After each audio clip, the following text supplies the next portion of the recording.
who was your favorite German author so far? I think my favorite is always the last one that I've done. I'm not being coy. I don't really have a favorite, but I love translating this novel by Martin Walser. So. Why did you choose him? He sort of chose me. He came to the U.S. 2 years ago, I think it was, in 2013, to read from his new novel called Muttersohn. And he gave readings in Chicago and Boston and Newton, I think just in these two cities. And for Chicago, he chose a passage from Der springende Brunnen, Ein springender Brunnen, that he wanted to read there. And so they needed a translation of a chapter because there was no English translation. And I did a chapter, and he was very pleased with the translation when I met him in Boston then subsequently.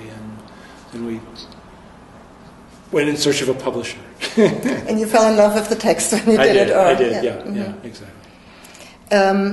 Is there a special occasion why this book is being published now, Gushing from? I think that's a long story, but since this novel was published in Germany in 1998, there has been no subsequent book by Walser that has appeared in English, and I think it has partly to do with the sort of brouhaha that developed right after this novel was published. There was, first of all, a review of it in the Literarisches Quartett in German TV, which was very critical of it and, in fact, literally accused it of anti-Semitism. And then subsequent to that, Walser was given the Peace Prize of the German book trade, and he gave a very famous speech in Frankfurt in which he objected to Auschwitz being used as a moral club to beat the Germans with. And so that caused a huge scandal. And he thinks, and I think it's probably true, that that's why no subsequent novel of his has been published. So there were good translations of him. He's read in German departments. He's written about by, American Germanists, but virtually unknown to the American reading public. If you can talk about this text a little, I mean, what were the specific challenges, or what was it? Was it easy to translate, or just about the intricate stuff? No, it presented some really interesting challenges, and the wonderful thing was that he was extremely generous with his time, and we had a very fruitful exchange of emails all during the time I was translating the novel.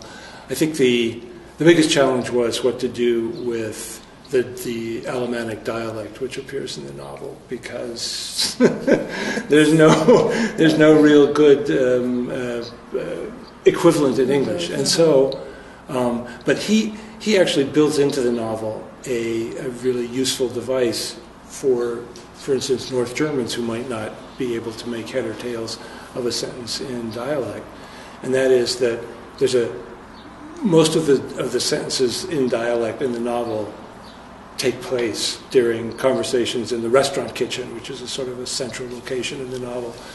And there's a dishwasher who's called the princess, who's always standing at the sink washing dishes, and she cannot stand dialect, and so every time someone says something in dialect, she immediately repeats it in standard and high German. And so I could think of no other solution than to actually have the dialect sentence in the English translation, then have the high German sentence, and then give an English translation. And I hope it works. I don't know. And your working relationship with Walser, did you see each other, or was it all by email? It was all by email until my wife and I were taking a vacation to Germany and Italy in October of 2014 anyway. Mm-hmm. So we stopped by, and he was very generous to spend some time with me, and we talked about, because I was still in the midst of translating it at that point. So we had a wonderful stay with him and his wife and daughter. I think the combination of now, it is 2015, it is exactly 70 years since 1945. Martin Walser has been a figure who has accompanied the growth of the Federal Republic really since the beginning. To now have a book published that recalls the 1930s, that recalls the very beginnings of the Federal Republic, that recalls the way in which he became a writer, in addition to David Dollenmayer's really powerful translation in a really fluent, liquid, modern American English that will not just help his reputation, it will actually really put him on the map. I think it's been very necessary to have this novel translated, and I'm very pleased that it's happening.